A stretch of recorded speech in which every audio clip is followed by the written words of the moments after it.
ഒരു രാജാവ് സ്വന്തം രാജ്യം തന്നെ ദൈവത്തിന് സമർപ്പിച്ച കഥ നിങ്ങൾ കേട്ടിട്ടുണ്ടോ? ലോകത്തിലെ ഏറ്റവും സമ്പന്നമായ ക്ഷേത്രം, ഇന്നും തുറക്കാത്ത ഒരു രഹസ്യ ഭണ്ഡാരം, ശതാബ്ദങ്ങളായി തുടരുന്ന വിശ്വാസം. ഇതും വെറും ഒരു ക്ഷേത്രത്തിന്റെ കഥയല്ല, ഇതൊരു സമർപ്പണത്തിന്റെ ചരിത്രമാണ്. ഇന്ന് ഞാൻ നിങ്ങളെ കൊണ്ടുപോകുന്നത് ശ്രീ പത്മനാഭസ്വാമിയുടെ സാന്നിധ്യത്തിലേക്ക്. ഒരു ദിവസം ഞാൻ തിരുവനന്തപുരത്തേക്ക് പോയപ്പോൾ എനിക്ക് ഒരിടം മാത്രം കാണണമെന്നായിരുന്നു ആഗ്രഹം. ശ്രീ പത്മനാഭസ്വാമി ക്ഷേത്രം. ദൂരത്തിൽ നിന്ന് ആ ഗോപുരം കണ്ട നിമിഷം എന്റെ ഉള്ളിൽ എന്തോ മാറി.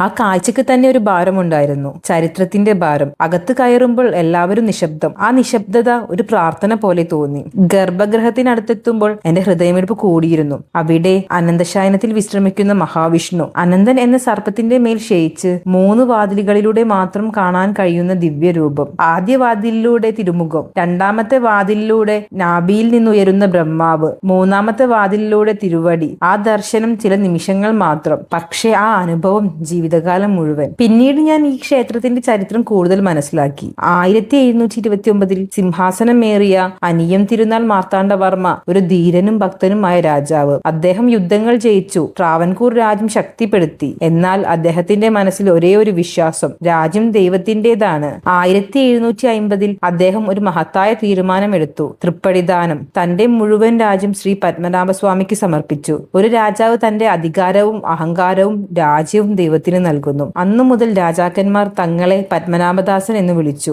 രാജാവ് പോലും ദാസനായ സ്ഥലം. അത് എത്ര വലിയ ആത്മീയ ശക്തിയുള്ളതായിരിക്കും. കാലങ്ങൾ കടന്നു. 2011 ക്ഷേത്രത്തിലെ ഭണ്ഡാരങ്ങൾ തുറന്നപ്പോൾ ലോകം മുഴുവൻ ഞെട്ടി. സ്വർണ്ണ കിരീടങ്ങൾ, അനവധി രത്നങ്ങൾ, പ്രാചീന നാണയങ്ങൾ. ലോകത്തിലെ ഏറ്റവും സമ്പന്നമായ ക്ഷേത്രം എന്ന വിശേഷണം ഈ ക്ഷേത്രത്തിന് ലഭിച്ചു. പക്ഷേ ഞാൻ ചിന്തിച്ചത് മറ്റൊന്നാണ്. ഈ ക്ഷേത്രത്തിന്റെ യഥാർത്ഥ സമ്പത്ത് അത് ഉള്ളിലെ സ്വർണമല്ല, അത് പുറത്തുനിന്ന് നമസ്കരിക്കുന്ന ഒരു സാധാരണ ഭക്തന്റെ വിശ്വാസമാണ്. അവൻ കൊണ്ടുവരുന്ന ഒരു പൂവ്, അവൻ പറയുന്ന ഒരു മൗന പ്രാർത്ഥന. ഇന്നും തുറക്കാത്തൊരു ഭണ്ഡാരം ഉണ്ടെന്ന് പറയുന്നു. അത് തുറക്കരുത് എന്ന വിശ്വാസം, അതിന്റെ പിന്നിൽ ഒരു രഹസ്യവും. ചരിത്രവും രഹസ്യവും ഭക്തിയും ഇവിടെ ഒന്നിക്കുന്നു. ക്ഷേത്രത്തിൽ നിന്ന് പുറത്തേക്ക് ഇറങ്ങിയപ്പോൾ എന്റെ മനസ്സിൽ ഒരു വലിയ ശാന്തി ഉണ്ടായിരുന്നു. എനിക്ക് തോന്നിയത് ഇതാണ്, ഇവിടെ രാജാവും സാധാരണ മനുഷ്യരും ഒരേപോലെ. ദൈവത്തിനു മുന്നിൽ എല്ലാവരും ദാസന്മാർ മാത്രം. അതിനാലാണ് ശ്രീ പത്മനാഭസ്വാമി ക്ഷേത്രം ഒരു കെട്ടിടമല്ല, അതൊരു അനുഭവമാണ്, ഒരു സമർപ്പണത്തിന്റെ പ്രതീകമാണ്, ഒരു ജനതയുടെ വിശ്വാസത്തിന്റെ ഹൃദയമാണ്. ഞാൻ വീണ്ടും പോകാൻ ആഗ്രഹിക്കുന്ന ഒരു സ്ഥലം, ശാന്തി തേടുമ്പോൾ ഓർക്കുന്ന ഒരു സ്ഥലം, ശ്രീ പത്മനാഭസ്വാമി ക്ഷേത്രം.